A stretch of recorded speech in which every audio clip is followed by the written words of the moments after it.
I too, as I did yesterday, would like to express our continued thoughts and prayers for that young man that was injured on October 18th as he continues to struggle in his recovery, and we hope and wish and pray that he makes a full recovery.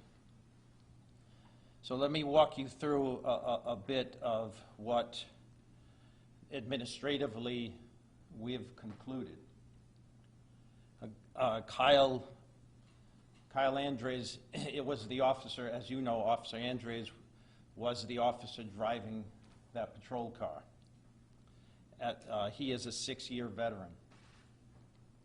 We will impose summary punishment on Officer Andres. What does that mean, and what did he violate? He violated a couple of our policies. First and foremost, the requirement of a seatbelt, in which he'll be suspended a day for not wearing his seatbelt. And he violated a policy in which he has to drive his vehicle in a safe manner. Technically, what happened as a result of the crash violated this second policy of ours, and he'll be suspended 1 day as a result of that. He was involved in an unpreventable accident, and as a result of that, he will be retrained in EVOC, emergency vehicle operation, so we can prevent a crash similar in the future. We have disciplined other officers. Officer Kali Cabral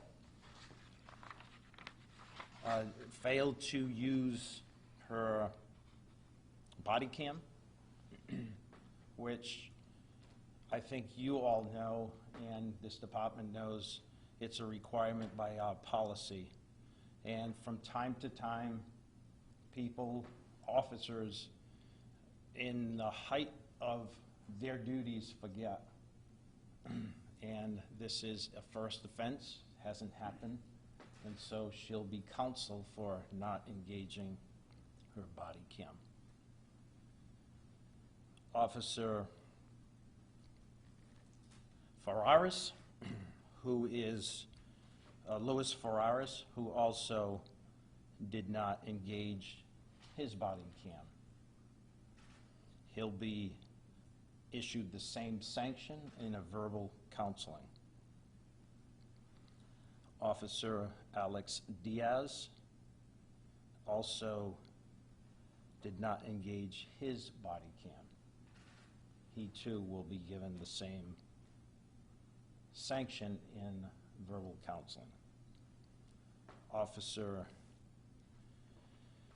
We had Officer Sullivan, Colonel, I get his? McKenna. Officer McKenna, who was the officer that fumbled a little bit with the Narcan, wasn't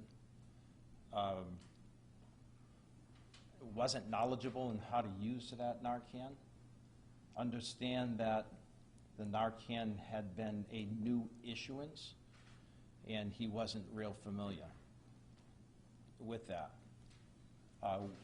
We will be giving him retraining and have given retraining for the use of Narcan. When this Narcan comes out, sometimes they change in their structure and in their use. And in this case, that's what happened, and we'll ensure that not only he, but all the officers are properly trained in the use of Narcan, because it's an important tool out there and helping so many. The two other officers that you'll see, or you have seen on video after the crash and interactions with one individual that was on the sidewalk, those officers will also be held accountable for their behavior. We have not completed that aspect of it, so as the mayor alluded, as a result of Leah-Bore, we are prohibited from speaking publicly about matters of discipline that have not been adjudicated. So those two will eventually be held accountable for behavior and get retrained as a result of that. We talk a little bit about how we come to discipline and what factors are in place. Like any criminal case, any administrative case, no two cases are the same. And we try, just like the courts try, and in labor law, we try to be consistent. We need to be consistent to treat everyone fairly. And so when we have an infraction of a rule or a regulation, it's investigated and the facts are borne out. And then the consideration of what type of accountability do we impose, what kind of sanction, when do we terminate, when do we suspend for a long period or a short period. Those are all factors in which the command staff considers in the circumstance and comes to a consistent recommendation of discipline. Discipline is about changing future behavior, not about embarrassing officers or embarrassing anyone. How can we prevent this from happening? So when we look at behavior of officers, that's our intent always, and we want to change behavior. Was it deliberate behavior? Was it egregious behavior? And we come to a consistent discipline depending on what the circumstances are. Now, I know you saw, and I certainly saw, when Officer Kyle Andres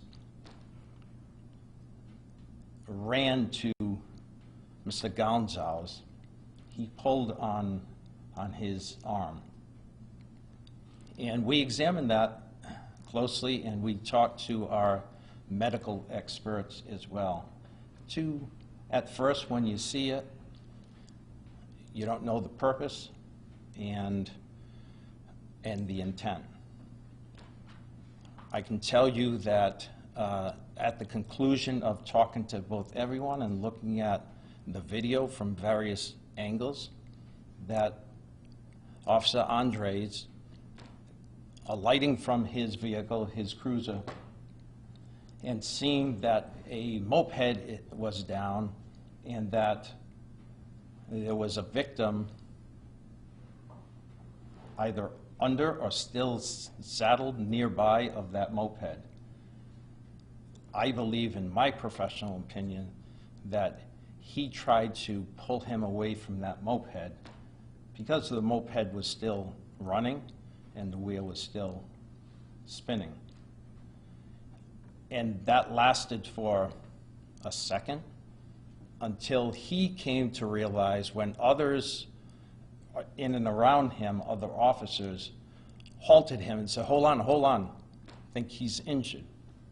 And that's when he immediately stops, and they picked the moped away from his body and then began checking and administering as much aid as they could. That's the explanation. I believe that. Not in a minute have I thought, even looking at it and standing here today, that it was any malicious intent whatsoever. As these things happen, they happen quick, and the welfare of anyone in our custody and in our control is first and foremost. And that was his behavior, and I believe that's exactly what his intent was in dealing with Mr. Gonsalves. That concludes for me.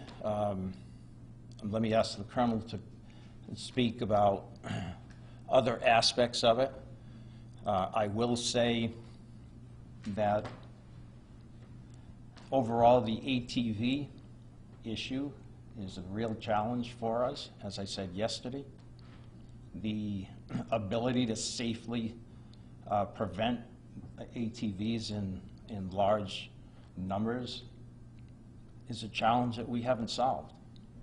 A challenge that hasn't been solved in this country. It's a danger to all of us. Police, innocent people, pedestrians, other motorists. And we have asked this department for the past 4 and 5 years, as we've seen this trend here in the city of Providence, to remove them from the street. Remove them in a safe way. I don't want anyone injured. Innocent people, people that are driving these vehicles, or our police officers. And so our ability is limited because these machines are fast, and we don't have the ability to chase. We've taken about 200 of these ATVs and bikes off the streets of Providence in the last couple of years. And it wasn't by coincidence. It was a result of the men and women on this department using strategy and being creative so nobody gets injured. Unfortunately, this was a situation where we had a couple hundred bikes and ATVs. And doing what we've done in the past and trying to stop these ATVs and scooters on our streets. That's a challenge that we're going to continue to face, and we're going to continue to look at ways in which we can do this safely. But this issue has been an issue for a couple of years that we haven't yet solved.